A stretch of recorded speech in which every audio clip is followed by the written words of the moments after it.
Bonjour à tous, c'est Mister Cult. On se retrouve, ça y est, au mois de décembre pour le dernier mois de l'année. Il neige en Alsace, comme d'habitude, il fait très froid, mais la chaîne Mister Cult est toujours présente. On se retrouve donc pour un nouvel entretien ciné où on va revenir sur le cinéma asiatique.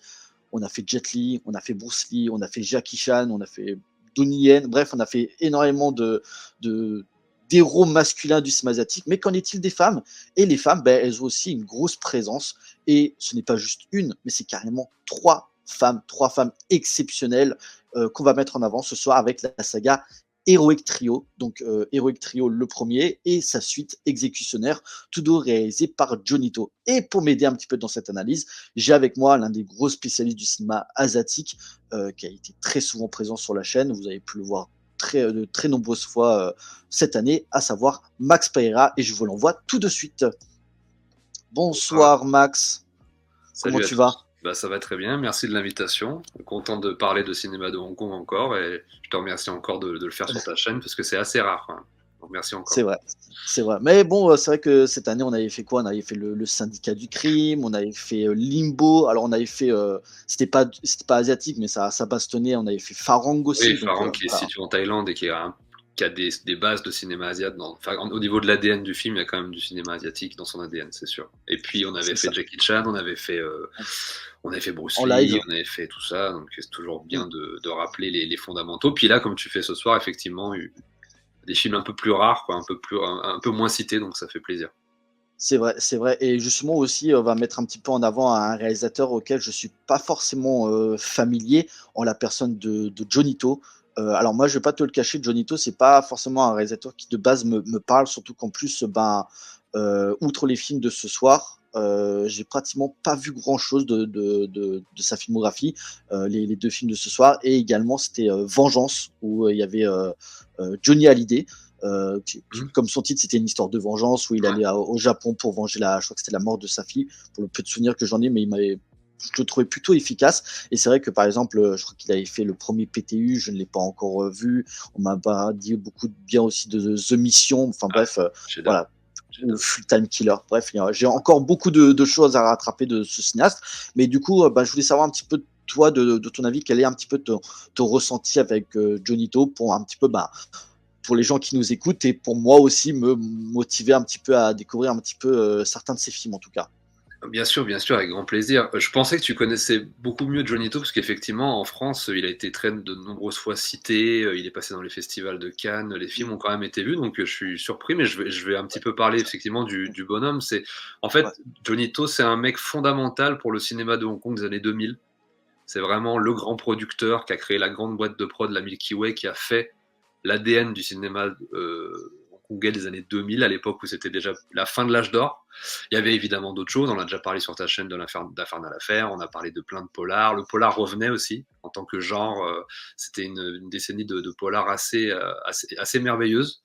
Et il y avait Johnny To qui faisait des films fantastiques en tant que polar et qui avait monté sa boîte de prod au milieu des années 90 et il a fait un nombre incalculable de polars, notamment, tu l'as cité, The Mission, qui est pour moi son chef-d'œuvre. J'adore The Mission. Il a fait, c'est une espèce d'antithèse de John Woo. C'est-à-dire que s'il reprend l'héroïque Bloodshed, mais en le mettant dans un mode plus posé, un peu plus samouraï. Il est très influencé par Kurosawa dans sa manière de mettre en scène pour cette partie polar des années 2000. On n'est pas dans l'extravagance et dans l'amitié virile et le romantisme de John Woo, on est dans totalement l'inverse, quelque chose de très froid, très calculé, etc. Le film dure 1h20, il est très sec, il est super. Moi, c'est vraiment mon film préféré. Et après, il va s'en suivre un tas de polars très intéressants, Breaking News, Full Time Killer, PTU, bien sûr, qui est souvent cité comme étant son plus grand film. il a juste fait le premier, hein, c'est ça, hein. Ouais, en fait, il a réalisé le premier, il a produit les suites. Il a D'accord. produit les suites qui étaient plus des téléfilms. Enfin, je sais plus exactement. Les suites, je crois qu'ils sont ressortis chez nous, là, il y a pas longtemps, dans le coffret. Ouais. Mais je sais pas, j'en ai pas vu beaucoup des suites. Mais en tout cas, il devait être derrière la production, quelque chose comme ça, parce que c'est quand même un producteur. Il a produit beaucoup de films avec Andy Lau dans les années 2000. Beaucoup sont sortis chez nous. Il y a beaucoup de films de Johnny To. Donc sa grande période, c'est la période 2000, je dirais, jusqu'à de The Mission à The Vengeance. Et d'ailleurs, Vengeance avec Johnny Hallyday, ça, il reprend un petit peu les archétypes, les trois personnages qui sont avec Johnny Johnny Hallyday dans le film, interprété par Anthony Wong, Lam Sweat et Gordon Lam, le héros de Limbo. Parce que Gordon Lam a commandé chez Johnny To aussi, et enfin dans l'affaire à l'époque, mais c'est un petit peu Vengeance, une sorte de fausse suite de The Mission, et entre les deux, il y a Exilé aussi, qui reprend un petit peu les mêmes archétypes de personnages, et dans les 3 films. C'est presque une trilogie, mais sans être une vraie suite, quoi. C'est les mêmes types de personnages, comme ça se fait souvent à Hong Kong. Mais c'est pas des suites, hein. C'est pas des suites officielles. En tout cas, voilà. Et puis dans les années 2010, moi je l'ai un peu moins suivi.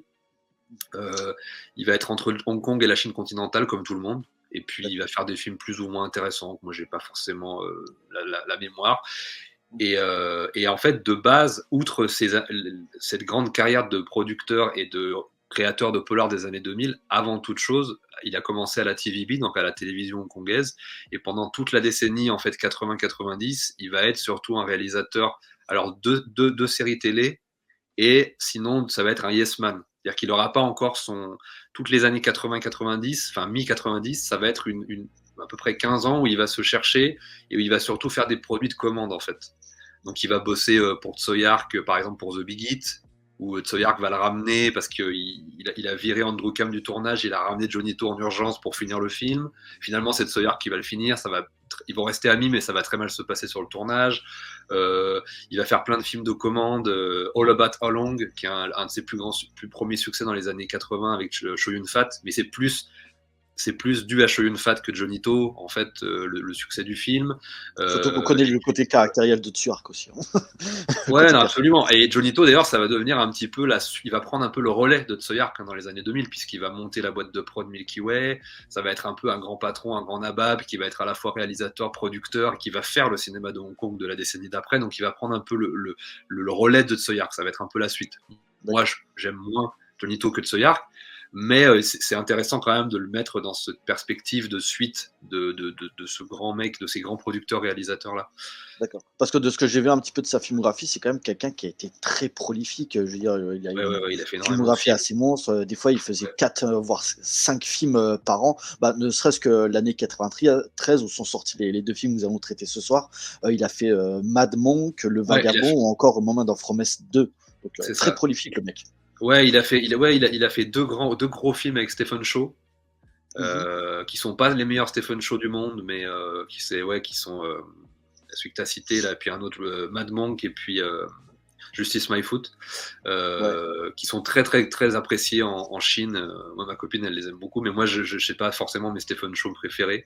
Et puis là, il va tourner avec plein de gens. Là, j'ai pas forcément les noms. Et dans les années 90, ça va être un peu il va se chercher sur différents types de projets où il va être plus ou moins impliqué artistiquement ou pas. Et à partir de Loving You, en fait, il va faire la rencontre de Lo Ching-wan, avec qui il a dû bosser à la télé, qui vient aussi de la télé, qui est un acteur emblématique. Pareil, le duo, Johnny To et Tsoyark, c'est un peu ce qu'est Lo Ching-wan à Chow Yun-fat, c'est-à-dire Lo Ching-wan, ça va être un peu le mec qui va prendre la suite de Chow Yun-fat dans ce type d'acteur, pas forcément avec une gueule premier de la classe, mais qui est un super acteur. Moi, j'adore cet acteur. Et ils vont faire 2 films ensemble qui sont donc Loving You et Lifeline, qui sont sortis dans un coffret aussi chez Spectrum, chez nous, et qui sont formidables, qui sont des chefs-d'œuvre. Et c'est à partir de là où il va s'enclencher ce fameux duo. Ils vont faire plein de films ensemble, Expect the Unexpected, puis d'autres dont j'ai oublié le titre, Too Many Way to Be Number One, etc.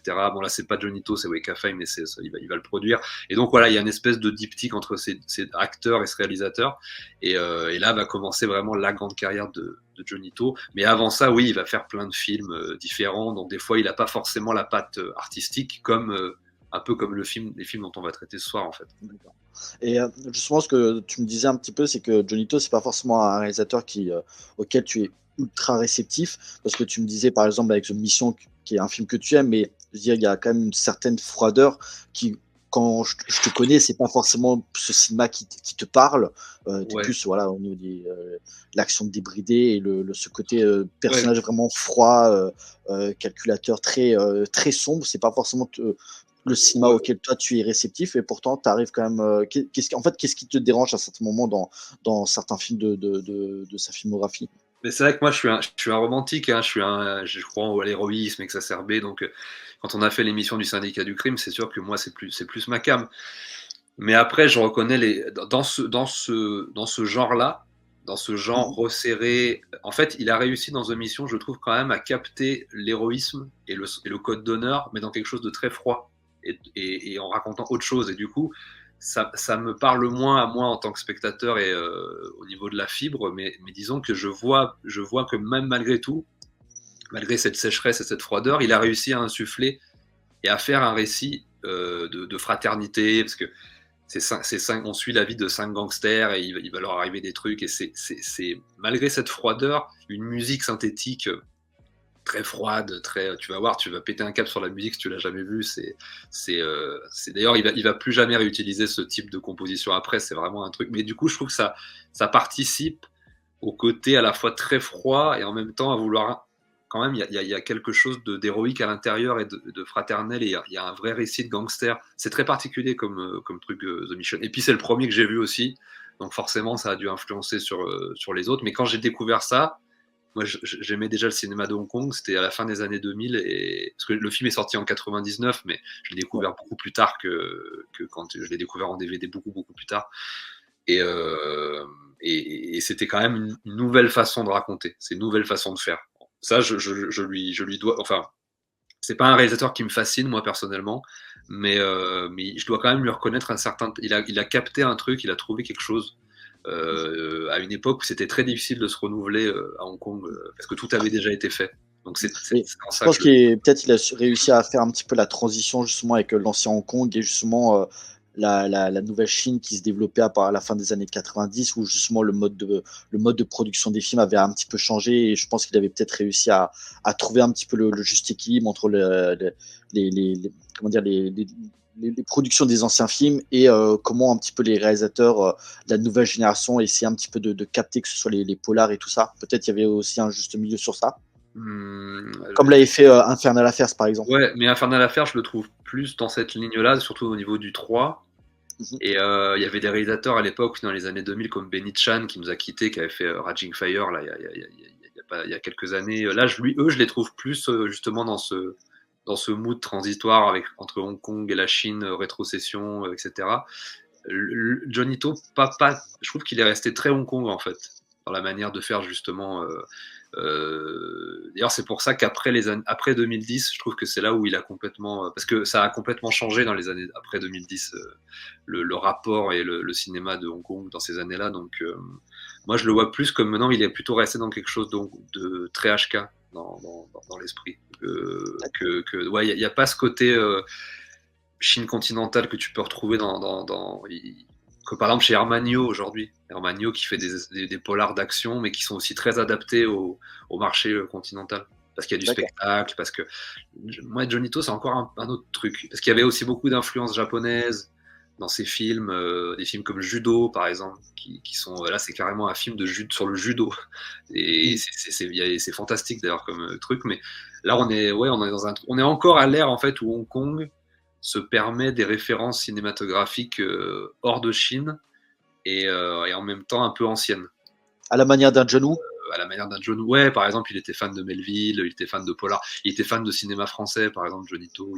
Voilà, donc c'était encore ces derniers, cette génération qui avait des influences un peu très anciennes, et du cinéma européen, du cinéma américain, tout ça. Et qu'il a essayé d'insuffler toujours à Hong Kong, mais c'est un peu ces dernières années où ils ont pu y faire. Moi, je trouve qu'après les années 2000, tu retrouves plus le Hong Kong d'avant. Et ce qui est logique, en fait. Et bah là, le truc, ce qui est assez ironique, c'est que Johnny To, on le connaît justement surtout pour ses polars, et les deux films que nous allons étudier ce soir, aujourd'hui, sont pas du tout dans cette optique. Ils sont vraiment plus dans le film un petit peu à grand spectacle, avec des gens un petit peu à super pouvoir ou des trucs comme ça. Et donc c'est donc les films Heroic Trio. Et on va commencer avec le premier, donc comme les deux films sont sortis en 1993, je te propose un petit peu, pour se remettre les idées en place, qu'on se patte la bande-annonce du premier, et puis quand on parlera du deuxième, je mettrai la bande-annonce de Exécutionnaire. C'est parti.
Voilà, voilà. Donc le Eric Trio, alors en gros ça raconte un petit peu, c'est que tu as une femme qui est ayant le pouvoir de se rendre invisible, Michaio, qui est manipulée par une sorte de, je sais pas, de démon un petit peu maléfique, qui en fait a pour but d'enlever des nouveau-nés. À côté de ça, on suit la justicière volante jouée par Anita Mui qui va essayer de les sauver et qui va être aidée par une chasseuse de primes interprétée par Maggie Chung. Et en fait, de fil en aiguille, les trois vont finalement travailler en équipe pour vaincre un petit peu cette menace. Comme on avait pu voir, comme on avait dit un petit peu avec Johnny To, c'est un film un petit peu qui dénote dans sa filmographie parce que clairement on a clairement pas l'habitude de le voir dans ce registre quelque peu fantastique où on sent énormément d'influence. Hein. On parlait un petit peu de Tsuyark. J'avais l'impression de voir des plans un petit peu de Zoo avec ces sorciers, ces scènes d'action avec le personnage de la justicière. La bande annonce, c'est vrai qu'elle montre un petit peu les meilleures scènes du film, mais avec la justicière qui commence à voler à travers les câbles. Et puis ce final, j'ai l'impression que le film est très influencé aussi par un petit peu le cinéma américain, parce que t'as le combat final quand ils affrontent un petit peu le sorcier maléfique, et quand tu vois le démon à un moment qui sort du feu avec ce côté organique, j'avais l'impression, je dis, mais t'es en train de me refaire le final de Terminator ou comment ça se Ouais, bien passe? sûr. Ouais, bien sûr, bien sûr. Donc Bah, voilà. ouais, vas-y, Excuse-moi, non. vas-y. Non, mais en fait, oui, c'est ça, c'est un film qui est comment, à l'orée de plein d'influences différentes, qu'elles soient déjà chinoises, dans le sens où c'est quand même, en fait, c'est un wuxiapian. C'est un wuxiapian moderne, fantastique, futuriste, mais qui creuse dans les romans de Jin Yong et dans les séries wuxia, et notamment dans les vieux films de wuxiapian, mais aussi dans les films de wuxiapian des années 90, puisque dans les années début 90, c'était vraiment la renaissance du wuxiapian qui avait initié Tsoyark avec les Swordsman notamment. Et puis Et il 2 ans après est Heroic Trio, il y aura The Blade aussi. Voilà, il va clôturer. D'ailleurs, il va faire The Swordsman, The Blade, et il va clôturer ces 5 années de revival du wuxia. Donc déjà, ça s'inscrit quand même dans cette mode. Là, je parle de la partie chinoise. Après, je parlerai des autres influences, mais dans la partie chinoise, c'est un wuxia en fait. Et d'ailleurs, le co-réalisateur du film, qui a quand même une place très importante, c'est Ching Siu-tung. Et Ching Siu-tung, c'était le co-réalisateur des Swordsman, le réalisateur d'Histoire surtout le chinois, et de plein d'autres films avec Tsoyark. C'était un petit peu le chorégraphe de Tsoyark, le directeur de l'action de Tsoyark. C'était un peu toujours l'homme dans l'ombre de Tsoyark, Ching Siu-tung. Et, C'était un peu son assistant réel, un petit peu. bah, c'était même Histoire de chinois, par exemple, il l'a réalisé pratiquement de A à Z, même si c'est l'ADN de Tsoyark, c'est au niveau du montage, de tout, mais techniquement, c'est Ching Siu-tung qui l'a réalisé, parce qu'en fait, Tsoyark disait à Ching Siu-tung, fais ça, fais ça, fais ça, et Ching Siu-tung s'exécutait. Finalement, Johnny To, à l'époque, était un peu yes man, c'était un peu la vague, un peu où on lui disait de faire certains films, il était derrière Stephen Chow, il était derrière plein de producteurs ou de stars, et puis Ching Siu-tung, c'était un peu pareil. En fait, c'est un peu la réunion de deux yes man de l'époque, entre guillemets, je dis entre guillemets, parce qu'ils avaient quand même du grand talent. Et Ching Siu-tung, c'est un des plus grands chorégraphes d'action du monde et de réalisateurs de films d'action du monde. Il a fait aussi les chorégraphies de Shaolin Soccer. Ching Siu-tung, c'est un immense réalisateur chorégraphe. Duel to the Death, etc. C'est lui, etc. Donc il y a vraiment l'ADN des deux à la fois. C'est-à-dire un Johnny To qui va un peu de style en style, alors qui se cherche un peu, et un Ching Siu-tung qui fait vraiment véritablement du cinéma d'action type wuxia, qu'il introduit dans Heroic Trio, parce que les scènes d'action là qu'on a vues, moi je les trouve extraordinaires. Je trouve qu'il y a une inventivité, mais là après on est à Hong Kong, donc c'est normal.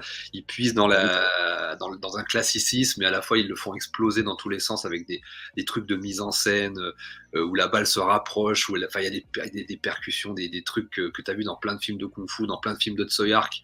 Donc voilà, mais ça c'est quand même c'est Johnny To, mais c'est surtout Ching Siu-tung qui réalise, parce qu'il co-réalise vraiment le film. Il ne fait pas que chorégraphier, c'est lui qui choisit les axes de caméra. Comme on a expliqué, les chorégraphes avaient une place très importante dans la confection des films à l'époque, donc c'est eux qui mettaient en scène l'action la plupart du temps. Ching Siu-tung, c'était quelqu'un qui avait fait aussi les chorégraphies de The Killer de John Woo aussi, par exemple. Il avait beaucoup bossé avec John Woo, donc voilà.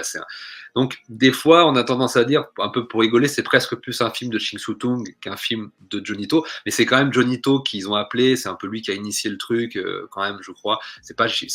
Pardon, oui, c'est Johnny To, c'est pas Ching Soo-tung. Ching Soo-tung, ils l'ont appelé un peu après, parce que justement, Ching Soo-tung en avait un peu marre, je crois, d'être dans l'ombre de Tsui Hark, et il voulait un petit peu aller bosser ailleurs, et il voulait un peu tenter d'autres choses. Et outre ça, c'est les influences plutôt hongkongaises et chinoises puissantes. Et après, comme tu l'as dit, il y a effectivement les influences occidentales. Le gros carton de Batman de Burton qui a changé la donne des années 90, c'était le grand film que tout le monde voulait refaire, que ce soit aux États-Unis ou même à Hong Kong. À Hong Kong, il y avait eu un premier essai qui s'appelait Savior of the Soul, avec Andy Lau, réalisé par Corey Yuen et David Lai, qui était un peu... Ils étaient sortis sous HK, ces films, sous le titre Super-héros de Hong Kong. Tu avais différents films comme ça de super-héros. Tu avais Savior of the Soul, celui-là, Black Mask. Black Mask, qui a été fait après, qui a été fait 3 ans après. Tous ont été des échecs. Tous ont pas du tout marché à Hong Kong. Le genre super-héroïque, c'est un genre qui n'arrive pas du tout à s'implanter, mais justement parce qu'il est trop occidentalisé dans sa forme. Alors que dans le fond, ça raconte quelque chose de très chinois, mais dans la forme, c'est quelque chose que les Chinois arrivent peut-être pas forcément à capter. Ils préfèrent voir des vrais wuxiapian que voir des wuxiapian modernes, des trucs comme ça. Et c'est peut-être que c'est ça, parce que c'est un genre, le wuxiapian, c'est vraiment un genre très ancré dans la culture chinoise. Même là, on a des héroïnes féminines, et même les héroïnes féminines dans le wuxiapian fantastique, parce qu'on est aussi un peu dans un wuxiapian fantastique, c'est quelque chose d'ancré. C'est des films qui se faisaient depuis que le cinéma chinois existe, à l'époque de l'ère Shanghai. Les Chinois, c'était leur genre de prédilection, c'était le wuxia. Donc le fait, moi je m'interroge, je me dis que ça n'avait pas marché, je pense que c'est le côté visuellement trop Batman, trop burtonesque. Il y a même des gens qui disaient que, j'ai entendu parler, je sais plus où, que le film avait été aussi influencé par Highlander 2 dans son design, tu vois, le design futuriste et le style. Apparemment, c'était Highlander 2 qui aurait influencé le Parce que design. le 2, c'était un petit peu une sorte de, pas de truc post-apo, mais tu avais le personnage de Conor McLeod et tout ça, avec ses éclairs, et puis après le fait un petit peu de. Aussi le décor urbain aussi qui revenait. J'avais l'impression, maintenant que tu le dis, c'est vrai qu'il y a un certain plan qui ressemble énormément. C'est vrai que le Highlander 2, bon, il a un petit peu été rogné par les fans, mais il est totalement différent du premier. Tu as vraiment un changement d'époque. Et j'ai l'impression d'ailleurs que il y a aussi cette suite entre Highlander 1 et le 2 aussi, qu'on reverra aussi un petit peu dans Heroic Trio, et sa suite aussi qui part aussi sur un délire post-apo. On y reviendra plus tard. Heroic Trio, c'est un film aussi, comme on avait parlé un petit peu au début, qui ne met pas en avant des personnages masculins, en tout cas dans les premiers rôles. C'est 3 personnages féminins, donc à savoir Michelle Yeoh, qui un petit peu l'année 93, c'était un petit peu l'année de la consécration, hein, puisqu'elle était aussi présente sur le troisième Police Story. C'était un peu avant ça, mais un petit peu avant, mais après voilà, elle avait aussi son spin-off à elle, donc clairement voilà, c'était vraiment une actrice qui montait. On avait Anita Mui aussi, qui avait une carrière quand même plutôt bien établie. D'ailleurs, sur la même année, elle sera avec Jackie Chan dans Combat de Maître. Et on avait aussi, je crois, une toute jeune Maggie Cheung. Et toi, je sais que tu as un profond affect pour Maggie Cheung, donc voilà. C'est vrai que moi, j'en ai pas vu tant que ça des films de Maggie Cheung. Outre les 2 films, j'avais vu beaucoup les films qu'elle avait tournés pour Wong Kar-wai, que ce soit In the Mood for Love ou encore 2046. Si, je crois qu'elle était avec Jackie Chan sur Double Dragon, je crois aussi. Elle a fait beaucoup aussi avec Jackie Chan, mais là, toi, oui, tu me parles plus de la période Maggie Cheung que j'appellerais la période auteur. Moi, je préfère la période gros film populaire, crade de Hong Kong, parce qu'elle a fait, de 84 à 94, elle a fait à peu près 60 films. Okay. Donc elle a une carrière très prolifique. Elle a joué Twin Dragon, Police Story, elle a joué avec Jackie Chan. Elle est formidable. Moi, c'est vraiment mon actrice préférée, mais pas uniquement de Hong Kong, de tous les temps. Après, je peux en parler vite fait de Maggie Cheung maintenant, comme ça, ce sera fait. En fait, c'est sûr que, surtout que moi, l'actrice, je la voyais pas vraiment pour ces films-là. Je la voyais pas. Comme moi, je l'avais connue pour comme tu as dit, le côté autoriste. Moi, je la connaissais pas vraiment pour le côté action. En fait, je savais pas vraiment qu'elle savait vraiment se battre comme Michelle Yeoh et tout ça, tu vois. En fait, elle a un parcours très particulier, mais je vais essayer de le résumer brièvement. Mais c'est quelqu'un qui n'était pas destiné à être actrice au départ, Maggie Cheung. Elle rêvait d'être coiffeuse. Elle venait d'un petit milieu. Elle vivait avec ses parents dans un milieu très modeste entre Hong Kong et l'Angleterre. Et puis en fait, elle était revenue d'Angleterre une année quand elle était très jeune pour les vacances. Elle était allée à Hong Kong voir sa famille, je pense comme beaucoup. Elle s'est fait un peu remarquer comme ça. Elle est devenue deuxième dauphine Miss Hong Kong 83 ou 84, je sais plus. Elle s'est fait révéler comme ça, mais vraiment au hasard. C'est vraiment, en fait, toute sa carrière, ça lui est tombé dessus complet, un hasard complet. Et elle a surfé sur ça, elle en a profité.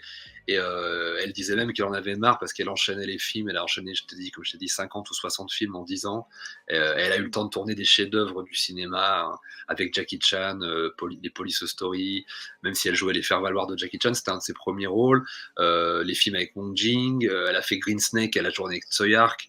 Enfin, c'est une de mes plus grandes actrices. Moi, je l'avais vue dans. Elle a même une carrière en France, dans sa deuxième partie, plus la partie auteur. Elle avait fait Irma Vep, Clean plus tard, donc elle tournera aux États-Unis, mais pour un réalisateur français, Olivier Assayas, avec qui elle va se mettre en couple aussi pendant ces années-là. Et puis, moi, je l'ai surtout découvert je l'ai surtout aimé dans Augustin, Roi du Kung Fu, qui était une petite comédie française sur un mec qui rêvait de Kung Fu et qui allait dans le 13e arrondissement. Et elle joue en français. Voilà, c'est à l'occasion, c'est des films qui sont très difficilement trouvables aujourd'hui, mais elle a fait des films français, quoi, où elle parle en français. Et ouais. Après, puis effectivement, toute la partie Wong Kar-wai, moi, As Tears Go By, c'est mon film préféré de Wong Kar-wai, c'est un de ses plus grands rôles. Elle est encore toute jeune parce que le film a été fait en 88. Et elle est extraordinaire, mais vraiment, elle a une fraîcheur. Et en fait, ce qui est intéressant avec Maggie Cheung, c'est que c'était une actrice apparemment, alors qui était un peu casse-couille et tout sur les bords, mais en même temps, qui avait un truc vraiment très frais, c'est qu'elle détestait, elle adorait jouer, donc elle avait une fraîcheur comme ça au niveau du jeu, elle aimait jouer, mais elle aimait pas tout ce qu'il y avait avant, tout ce qu'il y avait après. La préparation, l'attente sur les tournages, la promotion des films, ça lui cassait les rouleaux en fait. Et du coup, elle avait cette fraîcheur. Et c'était pas une actrice, hein. Elle avait pas une formation d'actrice, elle a tout appris sur le tard comme ça. Donc elle a cette espèce de truc elle a un truc naturel en fait que moi j'adore. Outre le fait qu'elle soit super belle, elle a ce truc naturel qu'elle dégage. Et voilà. Et moi, c'est une actrice que je surkiffe. Et quand elle avait fait Heroic Trio, elle était quand même, elle était un peu en fin, voilà, c'était cette fin de période là, tous les films qu'elle avait enchaînés à l'époque. Elle entamait une autre carrière. Elle a fait à peu près 2 ans elle a arrêté sa carrière pendant 2 ans, de 94 à 96. Et elle a Là, de ce que je vois, elle tourne plus là. Là, elle tourne plus depuis. Là, elle tourne plus depuis, mais de toute façon, elle voulait s'arrêter bien avant. En fait, c'est quelqu'un qui voulait s'arrêter il y a très très très longtemps. Je crois qu'elle a tourné dans une petite série télé en Chine continentale, et puis elle a dû faire un film ou deux artistique un peu sur les bords et tout, mais vraiment pour s'amuser, je pense. Elle a pas dû faire, elle a dû faire ça pour passer le temps. Je suis pas du tout au courant de cette carrière-là. Mais puis il y avait aussi Hero de Zhang Yimou. Elle a choisi plein de rôles comme ça. En fait, elle a fait entre 84 et 94, elle a fait 60 films, et entre 96 et 2005, elle a fait 10 films ou 15 films. Tu vois, elle a vraiment choisi les films qu'elle voulait faire.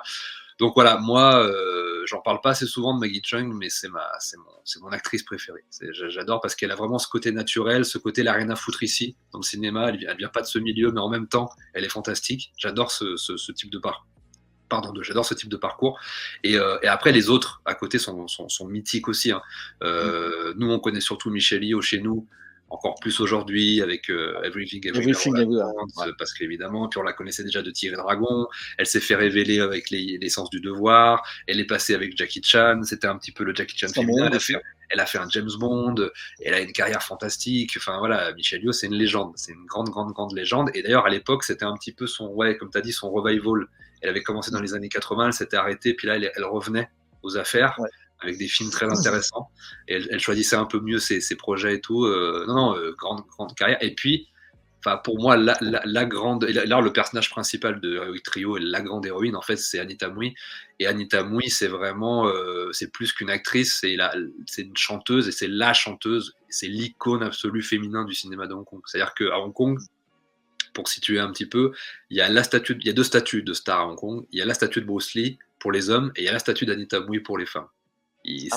Donc pour te dire un peu, vraiment Anita Mui dans le cœur des Hongkongais, et c'est vraiment, elle est équivalente à Bruce Lee, quoi. Nous, on la connaît pas chez nous, on la connaît très très peu en Europe, on la connaît un peu plus aux États-Unis. Elle est un peu plus connue pour ses chansons notamment, mais c'est une diva, c'est une chanteuse qui avait une voix extraordinaire. Alors moi, je sais que les puristes, moi je préfère s'allier que Anita Mui, les puristes m'en voudront, mais c'est une diva, quoi. C'est une légende qui est morte au début des années 2000, je crois, elle nous a quittés. À l'âge de 40 ans, comme Bruce Lee aussi, destin tragique.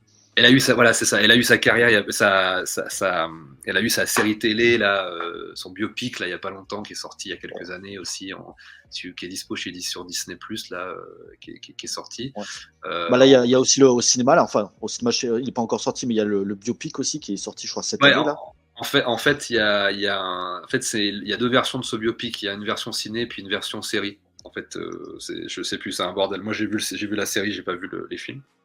Et voilà, en tout D'accord. cas, Anita Mui, c'est une légende, c'est elle qui pousse la chansonnette dans le film, c'était une chanteuse, donc elle fait la chanson mythique du film.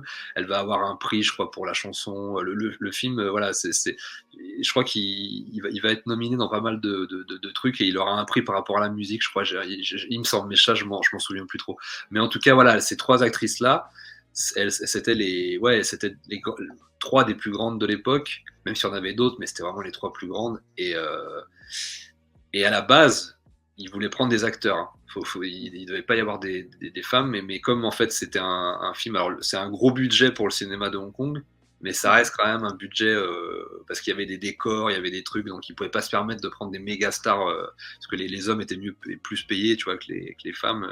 Et du coup, comme c'est un peu le cas aujourd'hui, je crois, enfin je sais plus exactement, mais et du coup ils se sont rabattus, ils ont dit bon on va faire un trio de trois personnages féminins, mais du coup ce qui s'inscrit bien dans cette vague de wuxiapian où les femmes étaient les héroïnes depuis très très longtemps dans le cinéma chinois. Donc ça participe aussi de cet ADN-là cinématographique aussi.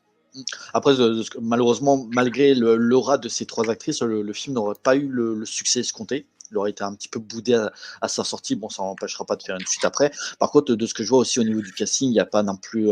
Ils sont plutôt bien accompagnés. Je veux dire, il y a l'inspecteur Lo, donc qui joue le mari de Tung. Damien Donc, Damien Lo. On a Anthony Wong. J'adore son personnage qui est une sorte de guerrier. Il a son arme, une sorte de mini-cage qui jette aux gens. La guillotine. La guillotine volante, c'est une arme qui était en fait une arme légendaire des romans wuxia et que tu retrouves dans les films de wuxiapian hongkongais aussi, qui viennent du D'accord. wuxia. Ouais. J'adorais cette arme. En plus, voilà, les scènes de combat qu'il a aussi. Alors, on a l'impression, c'est assez bizarre aussi de voir Anthony Wong dans un rôle qui n'est pas parlant. C'est vrai que je crois qu'il parle pas du tout dans le film. Il y a un moment, il perd sa main. Le film aussi est quand même assez sanglant. Ouais. Je trouve il y a des moments, un moment tu voyais dans l'abondance où tu vois le personnage de Maggie Chung qui s'appelle, j'ai plus trop, qui s'appelle Chat, parce qu'en fait Michelle Yeoh c'est Ting Ting et Anita Mui c'est Ding Ding ou Ting Ting. Ah, je sais plus, j'ai un nom maintenant, j'avais vu en VO. Et à un moment, parce que Maggie Chung, je sais pas, elle avait capturé un bébé. Et pendant la bagarre, je veux dire, à un moment, tu as le bébé qui tombe. Et en fait, au moment où Anita Mui, elle le reprend, il y a du sang. Je dis, ouais, quand même. Ouais. Ah, ça, ça y va à fond. Alors en plus, on était dans la période film de catégorie 3. C'est ça. Bon, le film ne va pas dans ce délire-là, mais tu apprends après que le bébé il est mort. Je me dis, ah ouais, quand même, pour un film qui se veut, je sais pas, grand spectacle, divertissement, alors c'est pas pour tout public, mais quand même, partir sur des morts aussi tragiques, ça se permettait des choses à l'époque. Même je pense aujourd'hui, le cinéma hongkongais ne pourrait plus se permettre. Non, mais après, c'est comme tu l'as dit. Alors attends, je vais essayer de revenir sur ce que tu as dit, mais oui, je vais essayer de recouper parce que la violence plus Anthony Wong, ça veut dire quelque chose, parce qu'effectivement, dans les années 90, un des grands genres aussi, c'est quand même la catégorie 3, c'est vrai, notamment au début des années 90, en tout cas le grand genre urbain contemporain, c'était la catégorie 3, et le fait que en plus ils aient pris Anthony Wong, qui était l'acteur un peu emblématique de la catégorie 3 de l'époque, dans ce film. Ebola syndrome. Voilà, Ebola syndrome, les Boonman, tout ce, enfin, il y en a plein, et d'autres que j'oublie, tu vois, mais il en a fait vraiment une tonne. Et le fait qu'ils le reprennent, on est encore à cheval dans toutes ces influences différentes, tu vois, il y a encore un genre qui vient, film de super-héros, wuxia, catégorie 3, influence occidentale, chinoise, il y a plein de trucs qui se mélangent. Après, oui, moi, le film est très violent par moments. Les gamins qui meurent dans les films hongkongais, c'est souvent le cas. Les gens qui meurent, les gens qui meurent comme ça gratuitement, ou alors les enfants qui meurent. C'est un truc aussi qui est, je pense, qui vient beaucoup des guerres que la Chine a connues aussi. Et je pense que c'est dans leur ADN de parler de ça et de parler de cette violence-là à travers leurs films, parce qu'ils ont vraiment connu des moments de guerre très intenses avec des injustices totales, les enfants qui meurent, ou ça revient souvent, je trouve, dans le cinéma, pas uniquement de Hong Kong, mais dans le cinéma qui traite un petit peu de la Chine, même. Je vois souvent ce truc-là. Alors aujourd'hui, parfois je le vois même un peu dans les films des TV chinois, plus que dans les films de cinéma. Les films avec de la violence. Alors pas une violence aussi crue, parce que c'est pareil dans Heroic Trio. Moi j'avais oublié une scène, mais il y a une scène que je trouve horrible.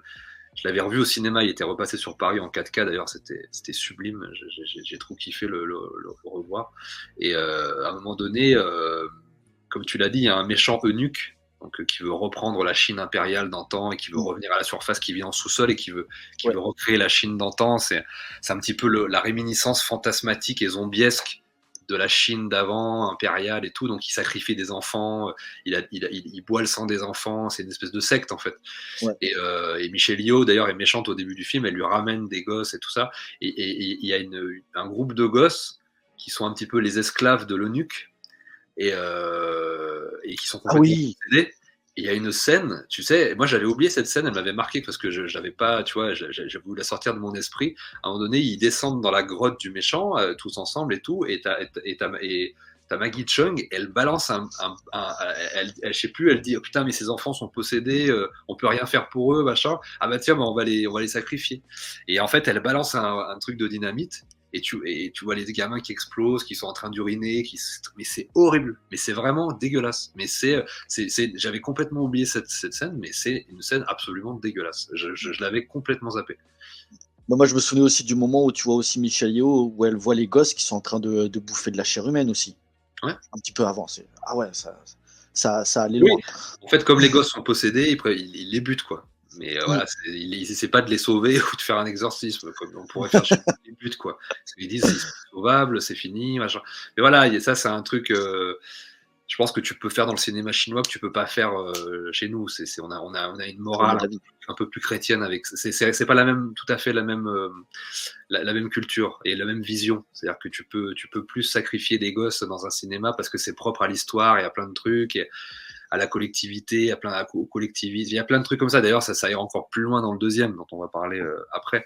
Mais ouais, il y a ce truc c'est pas tout à fait le même rapport. Et des fois, il y a des gens qui meurent complètement gratuitement. Il y a des gens super gentils qui normalement, dans un film occidental, ils les font pas mourir. Là, ils les font crever. T'as souvent ça dans le cinéma de Hong Kong. Et puis ouais, après, outre ça, tu as une folie. Le film est à double tranchant.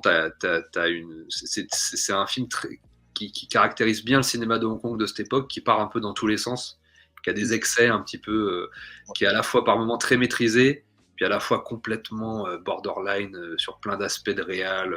Tu sens qu'ils n'ont pas eu le temps de tourner tel ou tel truc. Cette scène où Maggie Chung, elle se met sur le bidon le bidon, elle met de la dynamite et puis elle se part en s'envolant, puis elle met des coups de 12 en même temps. Enfin, il y a un truc qui est pas forcément tout le temps bien fait dans la réal ou dans le montage, mais parce qu'en fait, l'idée prime sur la manière de la réaliser, ce qui est souvent le cas aussi à Hong Kong, c'est que souvent ils se disent allez, on a une idée, on va la faire, même si techniquement on peut pas la faire vraiment parce qu'on n'a pas les effets spéciaux, l'argent, le temps, etc.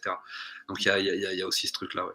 En fait, il y a toujours ce côté, on essaie de compenser nos manques de moyens, mais on essaie de mettre un petit peu, de faire triturer un petit peu nos ménages pour être un peu ingénieux. Voilà, c'est ça. Quitte à peut-être à ce qu'à l'écran tout ne soit pas parfait au niveau visuel et tout ça, mais au moins le fait qu'on ait eu l'idée de le faire en fait. Tu vois, c'est pareil, c'est comme on disait avec le final, quand tu vois le plan un petit peu à la Terminator ou Evil Dead avec le côté organique, aujourd'hui tu le regardes, tu dis bon, le plan il est pas très beau, mais voilà, en plus on a la référence, mais à côté de ça, qu'est-ce qui te fait le réalisateur? Il te prend une idée où tu as Michelle Yeoh qui va essayer de se bastonner, le squelette il le prend et en fait il met ses os à travers son corps, et donc du coup en fait c'est pas vraiment lui qui se bat avec les deux autres filles, c'est Michelle Yeoh qui se bat parce qu'elle est contrôlée par le truc. C'est une super idée de mise en scène. Il y avait des pures idées, ça cogitait, ça cogitait bien, et il se lâchait bien sur ça, oui, effectivement. Et c'est un film assez. Alors ça a pas marché là-bas, mais c'est assez culte chez nous et en Occident, hein. Dans le monde occidental, ce sont des films qui sont très très cultes. Ils sont sortis plusieurs fois en France, à l'étranger. aux États-Unis. C'est des films qu'on adore parce que ça te fait rentrer dans un monde un peu exotique que tu connais pas et en même temps, ça te rappelle des références que tu as. Et pour moi, c'était un petit peu ça le génie du cinéma de Hong Kong de l'époque, c'est que c'était ça l'ADN un peu de ce cinéma, c'est qu'il te projetait dans un autre monde et en même temps, tu avais les références, tu avais la rythmique, tu avais les musiques, tu avais les trucs qui venaient de notre monde à nous. Donc c'est ça qui était aussi intéressant. Mais ouais, oui, disons que oui, le film part dans tous les sens. À des moments, il a des gros excès, il y a des trucs complètement foirés, des trucs magnifiques. Moi, je l'avais revu comme je t'ai dit, en 4K là, au ciné. C'était assez sublime parce qu'en fait, c'était à double tranchant. C'est-à-dire qu'en fait, toutes les beautés du film ressortaient, les plans, certaines compositions, certaines couleurs, parce que le film est super bien photographié. Le mec de la photo, j'avais noté son nom, c'est Poon Hang Sang. C'est un mec qui avait fait Le Maître d'Armes.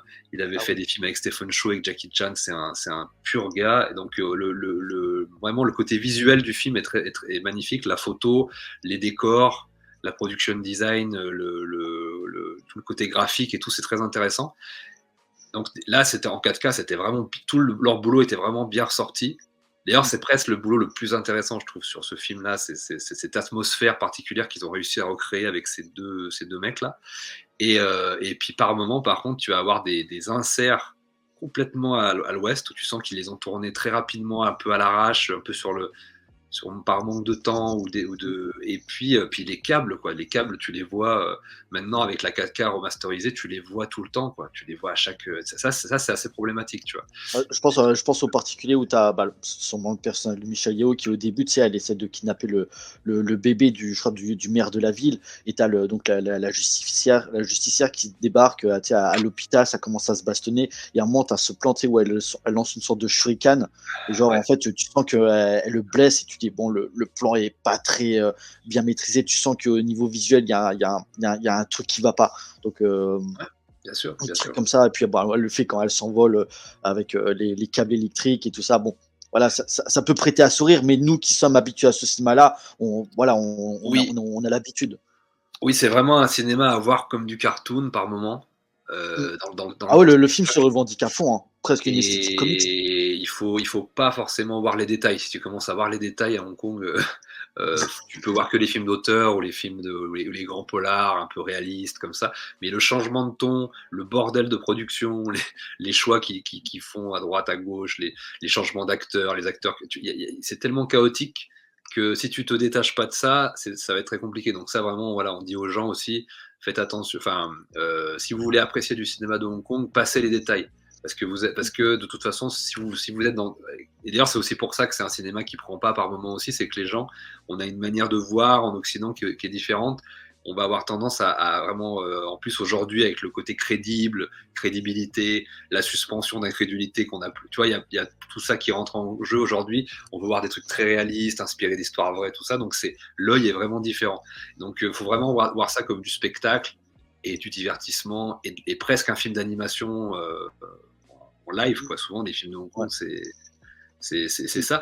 Et un tout dernier truc que je voulais dire, après, je te laisse reprendre, mais juste pour les gens, pour les cinéphiles, justement, habitués au cinéma américain, il y a un personnage, il y a un acteur qui est interprété par un acteur américain d'origine chinoise qui s'appelle James Pax, qui joue le rôle du docteur de l'amant de Michel Yeoh qui est emprisonné dans la vitrine, là, qui peut pas sortir. À un moment, il y a un docteur. Petit défaut pour moi, mais je développerai. Ouais, ouais, mais vas-y, je t'en prie. Et donc, mais c'est juste pour le clin d'œil, en fait, cet acteur, eh ben, c'est pour les cinéphiles, c'est il jouait le rôle de Tonnerre dans Jack Burton et les Griffes du Mandarin. C'était un des trois, celui qui avait le plus la classe, là, le Tonnerre. Mm. Alors Carter Wong, qui était un des trois, c'était un acteur de Hong Kong, là, le gros là qui explose comme ça dans Jack Burton, c'était un acteur hongkongais. Et puis là, James Pax, c'était un acteur américain d'origine chinoise, mais qui a fait il a dû faire une dizaine de films à Hong Kong, quoi. Il a fait pas mal de films. Alors moi, je les ai pas vus. Et d'ailleurs, c'est après coup, moi j'avais vu Eric Trio bien avant Jack Burton dans ma vie, et j'avais pas percuté qui c'était à l'époque. Et en fait, c'est en revoyant Jack Burton, j'adore ce film, etc. Mais je dis ah ouais, c'est le gars ouais, effectivement, c'est le gars de Jack Burton.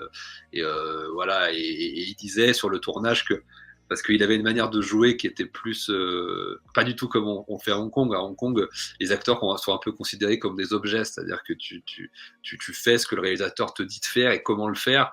Et à un moment donné, je sais plus, il expliquait que il s'était pris la tête avec Johnny To sur un truc parce que Johnny To voulait qu'il fasse dise une phrase avec une posture pour et lui il disait mais pourquoi je dois faire ça, il voulait jouer naturellement, il avait ce jeu beaucoup plus américain où les mecs jouent à leur façon, etc. Ils voulaient défendre un peu leur manière de leur personnalité, ce qui est pas vraiment le cas à Hong Kong. C'est plus un truc collectiviste à la chinoise et tout, donc c'est le réal, le producteur qui ont le dernier mot, tu dois jouer selon ce que eux ils ont décidé. Donc voilà, mais sinon je crois que globalement ça s'était bien passé sur le tournage et voilà, c'était juste le petit pont entre Jack Burton et Hong Kong qui est déjà connecté déjà, hein, parce que Jack Burton c'est un hommage au cinéma de Hong Kong de toute façon.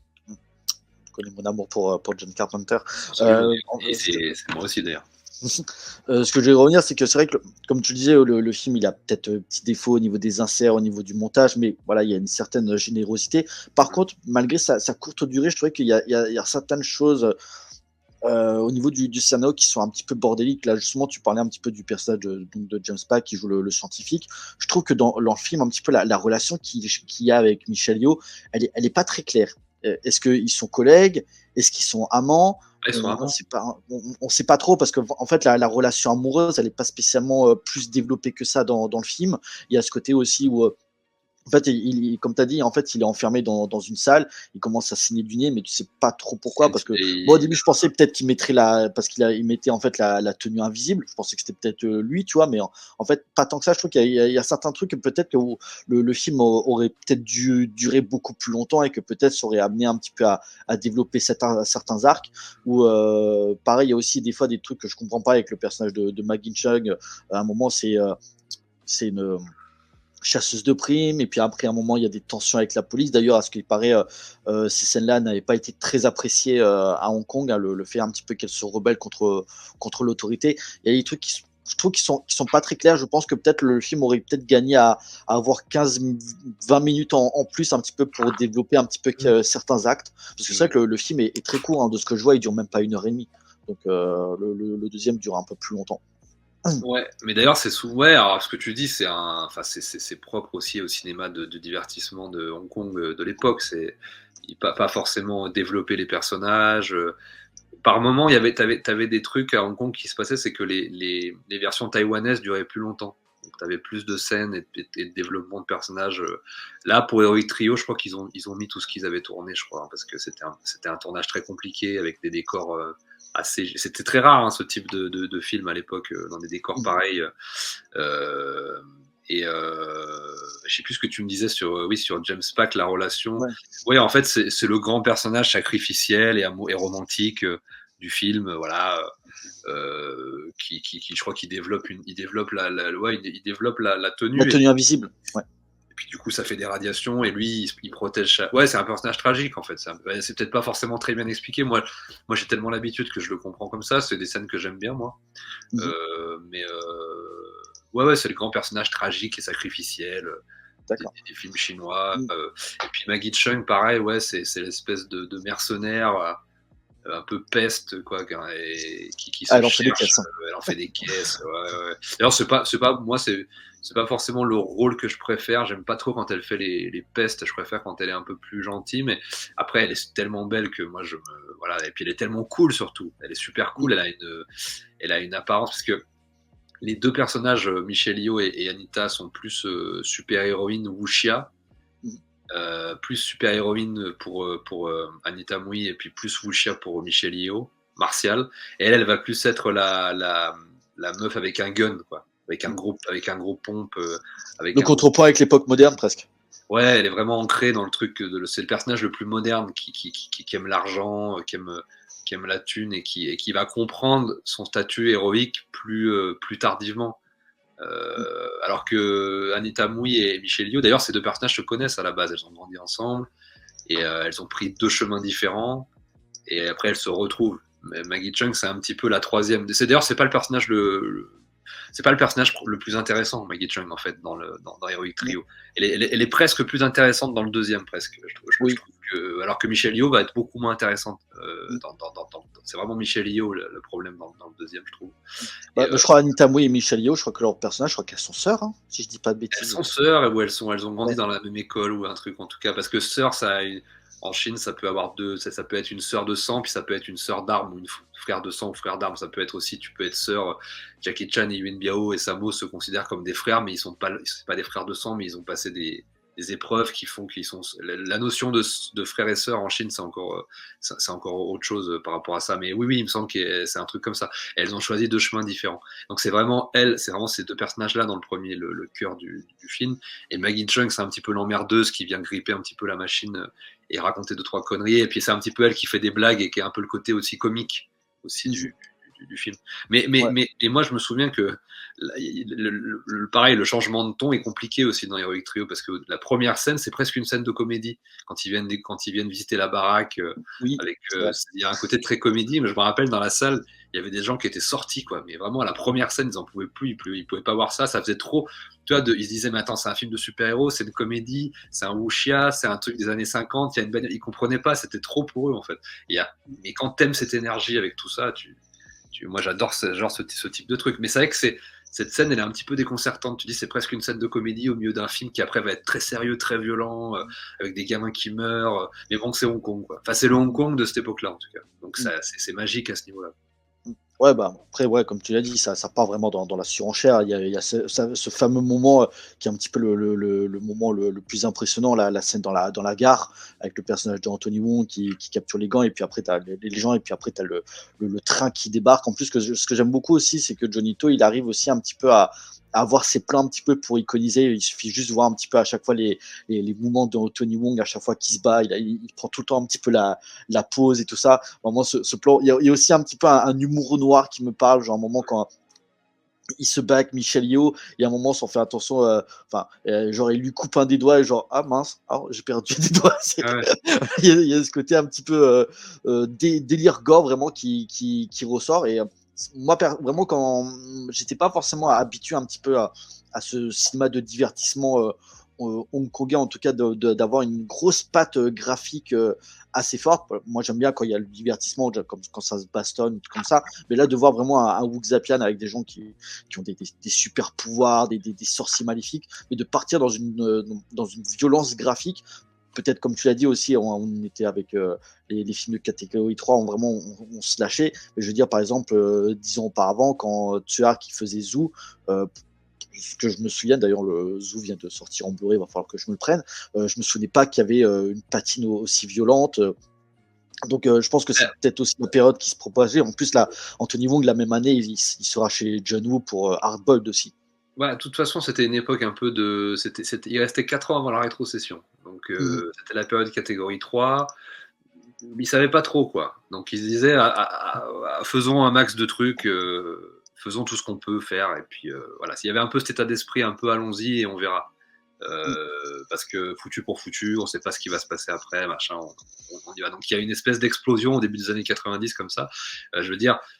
Là, vous l'avez vu dans la bande-annonce, là, pour moi, là, la scène où Anthony Wong il stoppe le train à main nue et où il explose la moto qui lui tombe dessus en mille morceaux. Le plan de la moto. Ouais, là, c'est génialissime, quoi. C'est vraiment, si t'es un gamin, enfin, si t'as encore ce côté un peu amusement, t'as des trucs que tu verras jamais dans aucun autre cinéma. C'est la moto qui tournoie, qui virevolte, qui va vers lui et lui qui l'explose comme ça, mais il y a c'est magique, quoi. Et après, pour la violence, oui, et puis les effets gore et les trucs où ils vont trop loin, je pense, oui, c'est l'approche de ça, et ils veulent tester un peu ce qu'ils peuvent faire, les limites et tout ça, parce qu'après, ils se disent que ils pourront potentiellement plus trop le faire, quoi. Et d'ailleurs, ils le font plus trop, parce que ça, c'est pas le truc le plus moral que tu peux trouver. Mais bon, après, ça correspond à une époque aussi, hein. Faut pas tout mettre sur la rétrocession, c'est-à-dire que il y a nous-mêmes, on n'a pas connu de rétrocession, et dans notre cinéma, on se permet plus, et même il y a des choses qu'on se permet plus de dire ou de faire dans notre cinéma en Occident, en France, ou en Amérique ou ailleurs.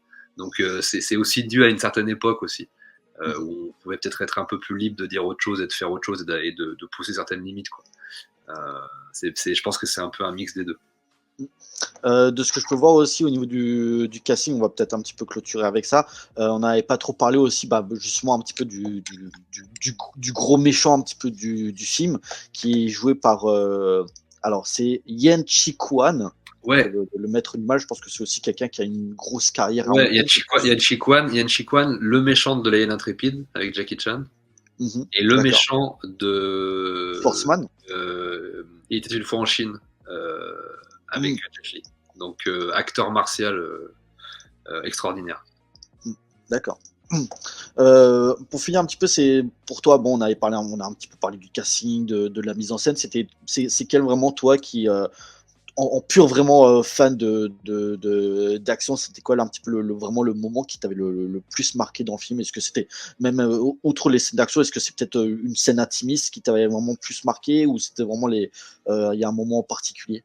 Non, parce que les scènes intimistes, moi, du coup, je les trouve pas spécialement réussies. Là-dessus, je te rejoins un peu sur ce que tu disais. J'aime bien le personnage de James Pax, qui est tragique, avec Michelle Yeoh. Je trouve que ces scènes, elles marchent bien. C'est vrai Pour le- qu'Anita Mui, son mari là, qui est chef de la police, il y a une tension Ouais, qui est un peu plus développée dans le deuxième même. ils sont mignons, quoi, mais moi, les scènes un peu. En fait, le problème du film, moi, pour moi, c'est la musique, dans l'émotion. C'est-à-dire que comme c'est l'époque synthétiseur, des fois, ça te sort un peu. Et Surtout que moi, c'est pratiquement tout le temps la même. ouais, ça répète un peu. Donc moi, c'est vraiment pour le spectacle, quoi. Donc moi, la scène de la gare dans le métro là, et puis la scène où Anita Mui, le combat Anita Mui Maggie Chung là dans l'espèce de cave là, où Ouais, il y a les ouais. lumières qui se transpercent, et ça, c'est des moments magnifiques. Les moments où elles sont toutes les trois en moto là, moi j'adore l'iconisation, donc les deux en chevaux, puis elle en moto, qui caractérise le fait que elle, c'est un personnage plus ancré dans le futur ou dans le monde contemporain. Les deux autres sont vraiment des personnages wuxia sur leurs chevaux, avec la musique derrière. Voilà, il y a plein de toute façon, il y a plein de moments comme ça. Il y a plein d'idées de mise en scène. Il y a plein de trucs quand elle soulève la plaque d'égout avec sa jambe, elle la fait virevolter, elle tombe dans le trou, et puis le truc, il redescend comme ça. On voit un peu les câbles, mais c'est génial, quoi. C'est génial. Et après, oui, un dernier truc, juste avant, Ouais. c'est que le film aussi est très influencé par le cinéma cantonais d'espionnage des années 60, un petit peu, avec des héroïnes comme ça qui avaient des tenues un peu en latex, un peu voilà, un type de film que j'ai pas trop vu, mais ça a été aussi une influence, une des nombreuses influences. Donc voilà, c'est un film qui est pétri de plein d'influences chinoises, cantonaises, américaines, occidentales. C'est un bordel, mais c'est un bijou de cette époque-là. C'est un des bijoux de cette époque-là. Alors, du coup, une question qui me vient, et après on va enchaîner avec le deuxième. Pour les gens qui ne connaissent pas ce cinéma, est-ce que Heroic Trio, pour les gens qui veulent découvrir un petit peu le Wu Zapien un peu fantastique qui part dans tous les sens, est-ce que c'est une bonne porte d'entrée, ou justement il faudrait peut-être commencer avec les classiques? Parce que je pense que le spectateur lambda, il va regarder Heroic Trio. Comme tu l'as dit, il y a des gens, ils vont peut-être sortir, enfin, ils vont décrocher. Ouais, en fait, c'est à double tranchant, hein. Je pense que c'est pas vraiment une question de. Parce qu'en fait, c'est du wuxia qui est adapté à nos goûts, à nous. Mhm. Moi, mon premier wuxia, c'était Zou, les guerriers de la montagne magique. Mais j'étais suffisamment curieux pour avoir l'envie de plonger dans un univers culturel que je connaissais pas. Parce que Zou, c'est très, très, très chinois. Peut-être pas dans la manière de faire à 100%, mais dans le monde que ça dépeint, le monde mythologique chinois, c'est totalement ancré là-dedans. Et moi, j'avais la curiosité d'y aller. Heroic Trio, ça peut être une belle porte d'entrée pour les gens effectivement qui veulent aller voir du film d'arts martiaux hongkongais, s'ils font un petit effort et qui s'attardent pas sur les détails, et Mhm. qui voient vraiment ça pour le spectacle, etc. Mais moi, oui, en fait, ça dépend. En fait, ça dépend vraiment des gens. La porte d'entrée, ça Tu dépend leur des gens. conseillerais plutôt Zoo que Heroic Trio pour Ah, commencer? ouais, pour être complètement dans un autre monde, Mhm. vraiment D'accord. subjugué par un truc que tu connais pas, avec des trucs que tu n'as jamais vus, avec un truc très ancré dans la mythologie. Moi, j'ai toujours tendance à penser que, alors moi, c'est vraiment personnel, que les récits profonds des temps très anciens sont une porte sont beaucoup plus ouverts, parce que c'est beaucoup plus universel et ça peut parler à tout le monde. Parce que Mhm. finalement, Zou, même si c'est visuellement très chinois, ça parle d'un truc très classique dont on parle même chez nous depuis la nuit des temps, là, à savoir le combat contre le bien et le mal. Donc en fait, c'est pas forcément quelque chose. C'est très universel dans sa manière de. Et Bah, Heroic surtout Trio, que Stuart, c'est. quand il a fait le film, il s'était inspiré de Star Wars, hein, il a toujours revendiqué, hein. Oui, oui, il s'est inspiré de plein de choses en réalité, et dont Star Wars effectivement. Mais Heroic Trio, non, peut-être pas, parce que en fait, ça brasse beaucoup d'influences. Mhm. Tellement d'influences différentes que dans un seul film, que moi j'adore, hein, mais qui peut décontenancer certains. Donc moi je leur conseille peut-être plus de commencer par les films plutôt classiques, les polars, les wuxia, et après, effectivement, voir un film comme Heroic Trio qui mélange polar, wuxia, catégorie 3, Highlander 2, Batman, machin et tout. Et peut-être, voilà, sauf si t'es un mec très curieux, que t'es un cinéphile bouffeur de films et tu vas capter toutes les références et tout, voilà, tu peux. Mais le grand public, qui connaît pas forcément ce genre de film, non, commencez plutôt par des choses classiques et après aller vers des choses plus compliquées. Je pense pas qu'Heroic Trio soit une bonne porte d'entrée. Je pense que c'est un truc que tu vois après, voilà, quand tu t'es bien initié au genre, je pense. D'accord. Surtout qu'en plus, le deuxième va encore plus décontenancer le spectateur, puisque en fait, pratiquement la même année sort la suite Executioner, et on va commencer à mettre d'abord la bonne annonce avant de développer davantage. C'est parti. In a world without water, no one is free.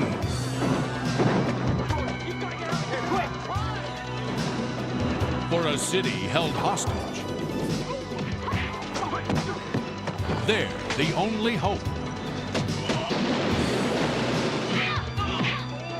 If you like the Heroic Trio, you'll love Executioners. The world's most beautiful crime fighters return against an adversary whose savagery knows no bounds. Anita Mui, the Madonna of Asia, is Wonder Woman. Michelle Yeoh, Asia's top action actress, is Invisible Woman. And Maggie Chung, former Miss Hong Kong, is Thief Catcher. They're back to do what must be done again. Executioners, forced to face a hideous metal-masked man-beast in the ultimate battle to the death.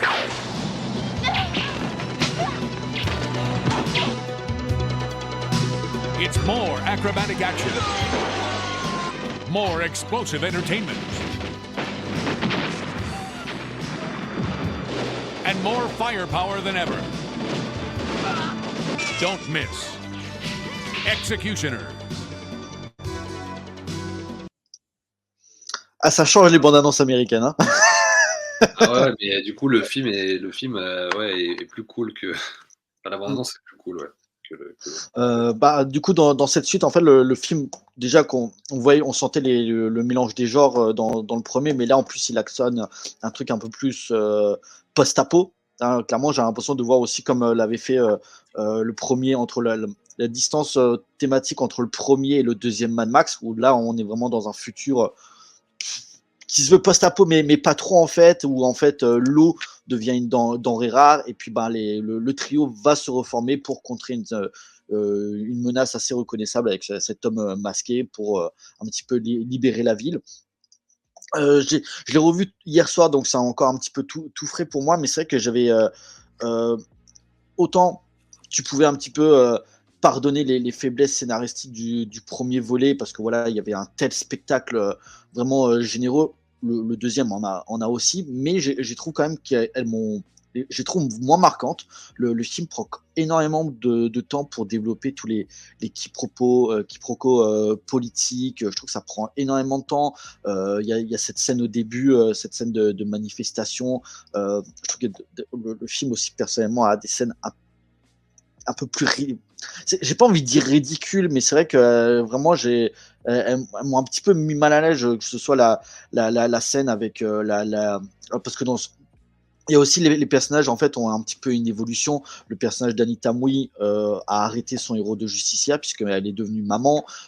Michelle Yeoh travaille pour un truc humanitaire, et Maggie Chung a continué à être chasseuse de primes. Vraiment, elle a un délire avec l'argent. Mais je trouve que le film a vraiment veut exploiter plein de partir dans plein de directions, sauf qu'il va vraiment pas au bout de ses idées. Je trouve qu'il y a en fait il y a ce sentiment de trop en faire, sauf qu'à un moment ça perd le spectateur. Je sais pas si tu étais un petit peu dans le même ressenti que moi sur cette suite exécutionnaire. Il y a vraiment un truc que je trouve au niveau du rythme, au niveau des sous-intrigues, le côté un petit peu avec le personnage d'Anita Mui qui à chaque fois se pose la question, est-ce que je dois reprendre ma tenue de justicier, mais en même temps j'ai fait une promesse à mon mari, nanana, je peux pas le faire. À côté de ça, par contre, là je te rejoins sur ce que tu disais par rapport au premier film, c'est par contre le personnage de Maki Chung est beaucoup plus intéressant et beaucoup mieux développé. En plus, elle a aussi une sorte de pseudo-relation amoureuse, les scènes d'humour par rapport aux les deux personnages qui est joué par Le Lu Ching-wan. quand je t'ai parlé tout à l'heure avec Junito, justement, c'était leur premier Voilà. rencontre. Donc, il y a certains arcs, quand ils se concentrent un peu plus sur l'humain, plus par exemple Maggie Chung, Michelle Yeoh est vraiment trop en retrait. Et ça, je trouve ça dommage, surtout qu'en plus, voilà, le film se permet un petit peu de prendre des risques en faisant mourir certains personnages forts par rapport au premier volet. Mais ouais, je sais pas, pour moi, le film m'a moins bien marqué. Il y a déjà, par exemple, les scènes d'action, je trouve qu'il y en a énormément, il y en a beaucoup moins. Je veux dire, à part vraiment le combat final, comme tu l'as dit, c'est vraiment beaucoup de scènes d'exposition, mais qui n'amènent pas plus loin que ça la réflexion. À part, bien sûr, il y a ce côté, ils veulent essayer de trouver une nouvelle source d'eau parce que voilà, l'eau a été un petit peu polluée, mais il manque un truc. Il manque un truc. Et pourtant, le film, par rapport au premier volet, il est beaucoup plus long. Je crois que le film, il fait 1h40, un truc comme ça. Enfin, il y a 10-15 minutes en plus, mais il y a le film m'a décontenancé dans le rythme, dans les thèmes abordés. Il y a quelque chose qui ne va pas. Et pourtant, là, en plus, ce qui est bien, c'est que, enfin, comparé au premier, c'est que là, vraiment, Shin Soo-tung est vraiment crédité comme co-réalisateur par rapport au premier film. Ouais, ce qui est rigolo parce que apparemment dans le deuxième, il a pratiquement rien fait. C'est très particulier. Et d'ailleurs, ça se voit parce que effectivement, comme tu l'as dit, moi, c'est vraiment l'action dans celui-là qui est pas ouf. D'ailleurs, c'est pas l'action qui est intéressante. Moi, la scène là où à un moment donné, Anita Mui sort de prison. Je sais pas si tu te souviens de cette scène-là. Je la trouve horrible cette scène. Alors que pourtant dans l'idée, elle devrait être fantastique. Quand elle a les jambes enchaînées. Ouais, elle a les jambes et elle tire et en fait ils sont à 2 mètres d'elle et elle se fait. Normalement, elle aurait dû être morte depuis 10 minutes. Enfin, tu sens que apparemment, Shin Soo-tung n'était pas vraiment présent, pas très présent de ce que disait Jonito sur le tournage de celui-là. Et ça se voit parce que les chorégraphies sont cool. À la fin, il y a des combats. Mais d'ailleurs, tous les combats sont pratiquement vers la fin. Il y a des trucs très sympas. Mais tu sens qu'il est resté pas très longtemps. Et puis voilà, à la fin, voilà, moi cette scène avec Anita Mui là, qui sort de prison avec ses 2 mitraillettes, que moi dans l'idée j'adore, et qui explose le mur, et tu sens que le mur il est en papier carton mâché. J'ai dit, là vous abusez un petit peu. En fait, j'ai trouvé le côté un peu bâclé par moment, alors que le premier avait justement tendance à se creuser la tête pour trouver vraiment des parades, à faire des trucs que tu pouvais pas forcément réaliser visuellement facilement. Enfin, il y avait je trouve. Alors, c'est aussi normal parce qu'en fait, le deuxième, il a été fait parce que le premier a pas marché. Et en fait, ils voulaient amortir les coûts de production en produisant un film à l'intérieur des décors qu'ils avaient construits.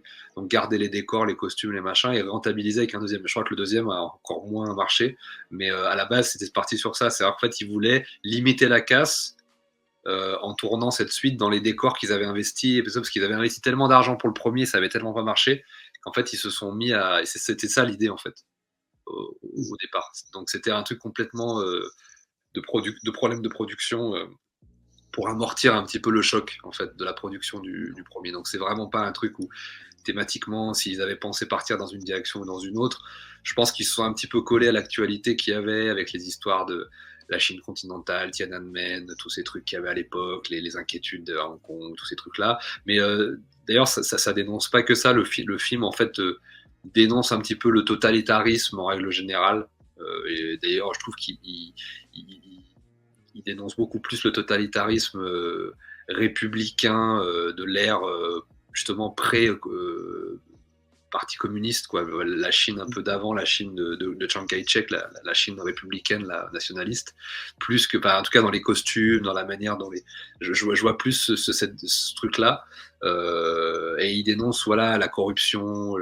T'as un côté un peu 1984 aussi par moment avec des trucs. On est un peu en fait, ça dénonce les dictatures et les systèmes totalitaires. Donc tu retrouves tu retrouves ça. Et d'ailleurs, c'est plutôt intéressant dans le film. C'est une direction qui était, c'est un peu qui fait l'intérêt. Par rapport au chef de la police, qui en fait est un petit peu un traître. Parce que oui, mais ça fait résonance à toute cette période justement pré-PCC où le Parti communiste n'était pas encore au pouvoir en Chine, mais cette époque, ce qu'on appelait les seigneurs de guerre, à l'époque des guerres civiles, où en fait c'était les républicains qui étaient les républicains nationalistes qui étaient au pouvoir en Chine, avec la corruption, les mecs qui étaient vraiment des traîtres absolus, qui s'enrichissaient, qui volaient dans les caisses de l'État, qui bossaient pour les systèmes financiers, les machins. Enfin, vraiment, je trouve que ça dépeint bien ça. Et du coup, c'est intéressant. Ça reste pas simplement sur cette peur de la Chine qui va arriver, c'est aussi sur la Chine qui a été comme ça aussi à un moment, beaucoup plus loin que la Chine du Parti communiste. Donc c'est intéressant à ce niveau-là, je trouve. Et puis ça dénonce même la corruption, même capitaliste hongkongaise de l'époque. Il y a plein de résonances en fait. C'est assez intéressant ce point de vue. Cependant, par contre, autant on pouvait avoir un petit peu du mal sur le montage du premier film au niveau des scènes d'action, autant je trouve que même si, comme tu l'as dit, Shin Soo-tung est un peu moins présent sur le deuxième, je trouve que la mise en scène elle est un peu plus soignée sur le deuxième volet. Je trouve que les plans durent un peu plus longtemps. Je trouve que les scènes d'action sont un peu plus, pas forcément plus lisibles, mais je trouve qu'il y a une meilleure cohérence dans la chorégraphie des actions.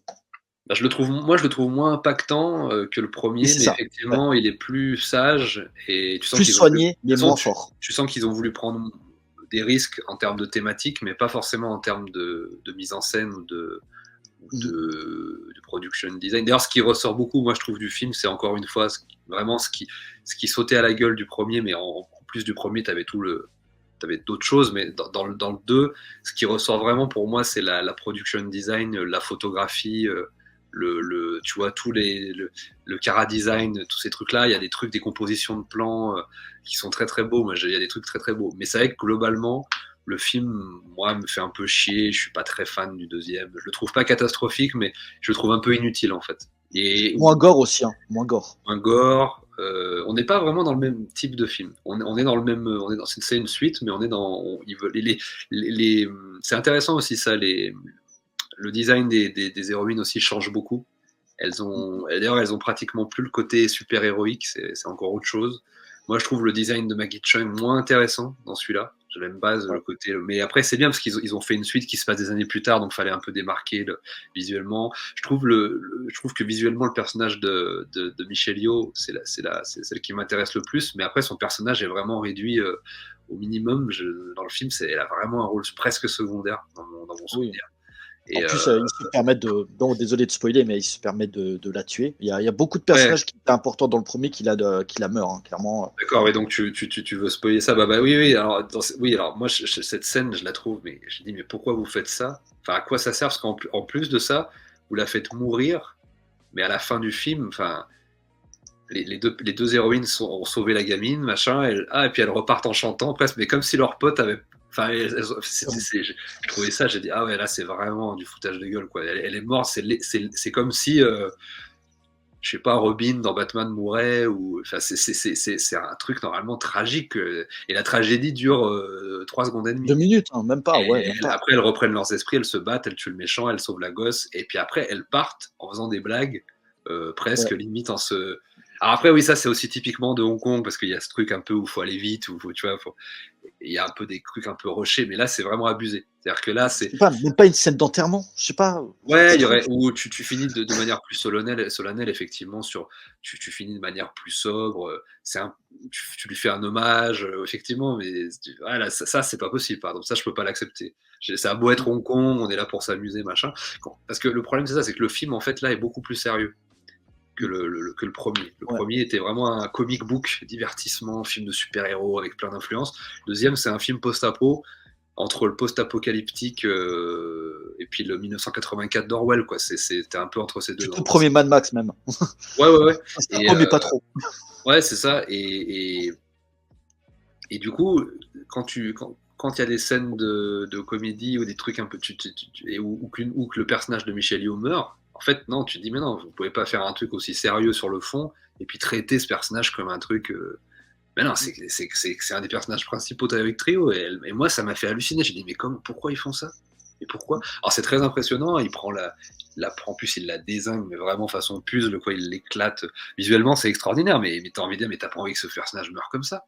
Alors oui, il y a ce côté sacrificiel, ça peut être une résonance effectivement à son amant du premier qui s'est sacrifié, et puis elle, elle perpétue le sacrifice héroïque, etc. Tu peux voir le personnage comme ça, mais il aurait fallu un peu lui rendre hommage à la fin quand même, parce que t'as l'impression que c'est Michel Yeoh qui meurt et puis tout le monde s'en fout, quoi.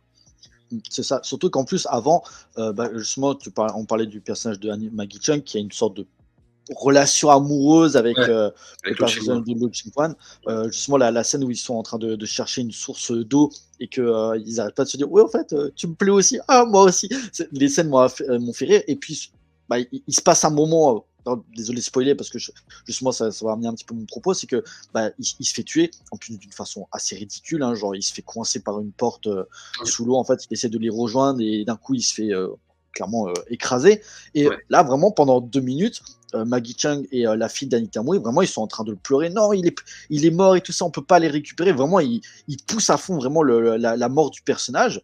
Vraiment, la scène elle dure 2-3 minutes où ils sont en train de pleurer et tout ça, enfin ils sont tristes, et là à côté Michel Yeoh qui l'un des personnages principaux du film, vous torchez ça en 30 secondes. Il y a un truc qui va pas. En fait, il y a le côté parce que en fait, ce qui est tragique dans cette mort de Lo Ching-wan, en fait, c'est le fait qu'il y a l'amour qui se crée entre les deux personnages. Progressivement, tu sens que ça monte. Et en fait, au moment où ils sont proches à se dire je t'aime, et il y a même à s'embrasser, je crois qu'ils s'embrassent, le mec meurt après. Donc c'est en ça en fait que c'est tragique, parce que tu te dis putain, mais en fait, il y a même pas la possibilité d'avoir de l'amour dans ce monde-là. Et du coup, après, ce qui rattrape, moi je trouve cette scène émouvante, mais c'est pas la scène quand lui il meurt, c'est l'après. C'est quand la petite fille, elle dit mais où est l'oncle machin, où est-ce qu'il est, et là, parce que c'est une super actrice, hein, Maggie Chung, on a beau dire, elle te fait quand même ressentir la tristesse dans ses yeux et tout. C'est le jeu d'acteur, c'est le jeu des actrices en fait qui te permet de comprendre ce moment-là. Mais le moment en lui-même, l'avant en fait, il est un peu ridicule, ouais. Et puis après, une volonté d'avoir un peu de légèreté peut-être à ce moment-là. C'est un monde désespéré, tu vois. C'est le truc, oui, c'est un monde désespéré. Donc l'amour n'existe pas. L'héroïne principale une des héroïnes se sacrifie à la fin parce que c'est un soldat un peu. Elle a un uniforme, elle bosse pour je sais plus quelle organisation, un truc et tout. Elle est aussi. Il y a le personnage avec qui elle est tout le temps, son espèce de sidekicks là. Avec le masque là qui est bossu là comme ça et qui l'accompagne. Je crois que en fait, c'est le personnage d'Anthony Wong dans le premier qui est devenu gentil. Je crois même que c'est Anthony Wong est du nouveau présent dans le film. Et Anthony Wong, il joue ce rôle-là, puis il joue le rôle du grand méchant aussi, je crois, avec le masque là qu'on voit un peu dans la bande-annonce. Monsieur Kim. Ouais, je crois, je suis pas sûr parce que j'ai jamais vraiment pu savoir si c'était vraiment lui ou pas, mais je crois qu'il fait ces deux rôles-là. En tout cas. Pareil, ce personnage se sacrifie aussi, il meurt comme une merde, tu vois, il se fait plomber de balles à un moment pour que les héros puissent s'échapper. Mais c'est vrai que c'est triste par rapport à certains aspects du jeu d'acteur, tu le perçois, mais en même temps, c'est un petit peu amené de manière rapide, et des fois, ça marche pas. J'ai pas cité, il y a aussi Takeshi Kaneshiro, qui joue le méchant dedans, qui est un de ses premiers rôles d'ailleurs. Non, c'est pas le méchant, c'est Takeshi Kaneshiro. Enfin, c'est pas le méchant. En fait, il a un double rôle. Oui, en fait, en fait, Takeshi Kaneshiro, c'est celui qui, tu sais, c'est le chef de la secte là avec le peignoir blanc là, qui se fait le sauveur là du truc. Mais moi, je croyais en fait qu'il joue aussi le personnage sous le masque. Je crois que le personnage sous le masque, c'est Anthony Wong aussi, je crois. Mais je me trompe peut-être, hein. Parce que moi c'est ce que j'ai lu, c'est ce que j'avais lu, je sais plus où j'avais vu ça, mais je crois qu'il faisait deux rôles, mais bon, je suis pas sûr du tout, hein, ça là-dessus, j'en sais rien, mais je crois pas que Kaneshiro faisait le méchant et l'autre. En tout cas, Kaneshiro c'était un acteur taïwanais d'origine qui était moitié chinois, moitié japonais, et qui commençait sa carrière à Hong Kong là tout juste, et puis vous l'avez connu dans Le Secret des Poignards Volants. Dans Jogging Express, les films de Wong Kar-wai, Retourneur, il a fait plein de trucs, c'est un acteur génial, mais là qui commençait sa carrière et qui a pas un rôle, qui fait pas une prestation incroyable, mais qui a un rôle intéressant. Ce personnage d'espèce de Christ là manipulé. Voilà, c'est un film désespéré, hein, de toute façon, c'est un truc où il y a pas de solution. À la fin, il sort juste je crois même que le mari se fait buter aussi, il me semble. Oui. Un moment après, justement, juste avant que le personnage d'Anita Mui elle se fait emprisonner là. Ouais. Donc voilà, c'est tragique, quoi. Tout le monde meurt. Enfin, et du coup, oui, c'est vrai qu'on a tendance à. Disons que c'est une suite qui est un peu faible qui n'a pas grande utilité. Mais il y a des trucs super dedans, il y a des très beaux moments. Je te dis, moi, le côté visuel du film, il est cool. Mais après, je suis pas emporté, moi, émotionnellement. Et je trouve qu'il a plein de défauts. On en parle de la fille. Alors, c'est difficile de juger les enfants, mais la fille qui joue la fille d'Anita Mui. Tiens, je t'ai donné une poire. Waouh. Ça pique un petit peu. Je m'en souviens plus de ce moment-là, mais Ouais. la gamine, ouais, après, ouais. Les enfants dans les films, ouais, je sais pas. C'est toujours un petit peu compliqué, je comprends. Ouais. Par contre, peut-être, je trouve que malgré tout, il y a aussi une volonté un petit peu de. Même si on avait déjà ça dans le premier, il y a aussi un côté un peu plus super-héros qui en ressort parce que justement le méchant, il a son masque noir, il est un petit peu défiguré, il se veut vraiment je vais détruire la ville. Le fait que les trois héroïnes, vraiment là, on est vraiment aussi d'un côté comic book, même si par contre la mise en scène ne rend pas honneur à ce genre-là. Le premier film le maîtrisait plus. Là, c'est plutôt en fait les codes des archétypes du film de super-héros, tu vois, avec le gentil, les trois gentils qui chacun un petit peu sont un petit peu sur le chemin de la rédemption, le méchant très méchant qui veut détruire la ville. Voilà, il y avait ça un petit peu qui met un petit peu en avant. Malheureusement, les scènes d'action ne font pas forcément honneur alors je dis pas qu'on doit être dans du Marvel par exemple ou ce qui sort aujourd'hui, mais je pense que ça aurait peut-être justement qui reproche un petit peu que cette suite manque de moments impressionnant au niveau des scènes d'action. Je pense que peut-être, par exemple, le final, à part la mort de Michel Yeo, il y a moyen peut-être de proposer un truc un peu plus marquant, quoi. Parce que toi, pour toi, par exemple, Max, c'est quoi là vraiment la scène qui t'a le plus marqué dans ce deuxième film, quoi, par rapport au premier, tu vois. C'est ça, hein, c'est ça. Il y a peut-être la scène d'émeute au début. Ouais, la scène d'émeute, ouais, je sais même pas. Non, la scène qui. Moi, j'aime bien les scènes un peu, justement, qui ont rien à voir avec l'action dans celui-là, qui sont beaucoup plus posées. La scène du marché, là, à un moment où Anita Mui, elle est avec sa gamine, je sais pas, je me rappelle plus exactement, hein, ça fait longtemps que je l'ai pas vue, mais elle se retrouve dans un couloir et puis elle donne de la nourriture à une vieille dame qui passe. Des scènes comme ça, un peu. Non, en fait, c'est un mec qui agresse une femme et qui lui pique son dos. Et Ouais, c'est Anita ça. Mui, elle lui donne un coup de pied et après, elle lui récupère le J'aime bien bidon d'eau. ce type de scène un peu simple, là, comme ça, en fait, qui est ancré dans un truc. C'est un monde injuste, vraiment très injuste, très noir, et puis il y a quelqu'un qui est là quand même pour glisser vite fait la petite aide, quoi. Et ça c'est Ouais, des scènes que je trouve bien, mais c'est des petits moments, en fait, comme ça, c'est ça. qui sont intéressants, mais Ça ouais, manque de régularité. parce que c'est un film c'est un peu c'est un peu l'ADN d'un film de guerre années 40, un peu guerre, tu vois, un peu, et du coup avec des gens qui essaient de survivre, de se planquer, de filer un coup de pouce sans trop se faire voir. Il y a ce côté film de guerre, collaboration, tu vois, il y a ce truc-là, un peu guerre mondiale, il y a ce truc-là, mais le problème c'est que le plat général il prend pas. Le premier, il y avait plein de saveurs, d'épices, de trucs. Hein. C'était un peu le bordel. Et il y avait un plat qui sortait qui était quand même réussi. Le deuxième, en fait, limite, il aurait presque fallu faire complètement autre chose. Je pense dans ce décor-là, il aurait peut-être fallu faire un autre film sans reprendre vraiment ces actrices-là, faire autre chose. Et je pense que ça aurait été réussi. Faire, par exemple, un film post-apocalyptique totalitaire, machin, un film de guerre et tout, peut-être ça aurait été plus chouette. Mais en fait, c'est peut-être que ça se marie pas bien ensemble. En fait, c'est peut-être deux ingrédients Ouais. qui se marient pas bien ensemble. Je sais pas. Bah, tu vois, c'est quand même bizarre parce que tu vois, dans le premier, le mélange des genres s'accordait plutôt bien, même si voilà, ça pouvait être un petit peu bordélique pour les gens qui sont pas habitués à ce cinéma, mais il y avait quand même une certaine cohérence visuelle. Et là, j'ai l'impression de rajouter le côté post-apo, ben, ça amène une nouvelle patte qui, bizarrement, ne passe pas. Je sais pas, je trouve Oui, oui. que déjà, outre en fait, il a du mal à vraiment à imposer un ton qui lui est propre dans ce deuxième film, tu vois. C'est ça que je trouve ça dommage.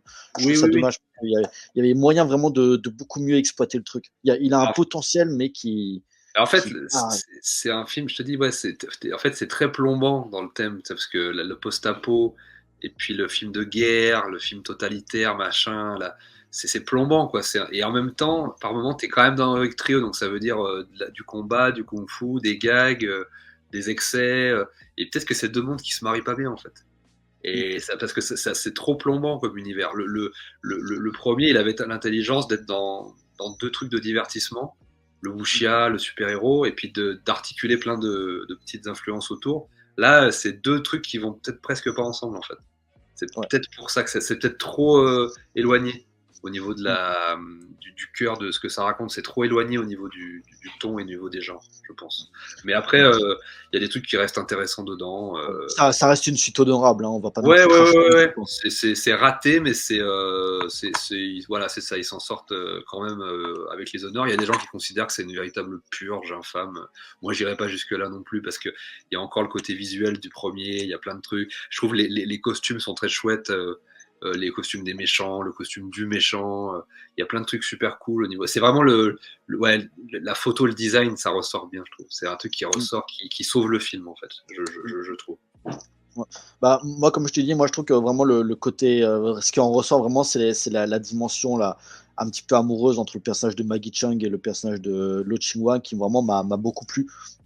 Comme tu as dit, il y a ce côté tragique qui en ressort, mais qui voilà, m'a un petit peu investi.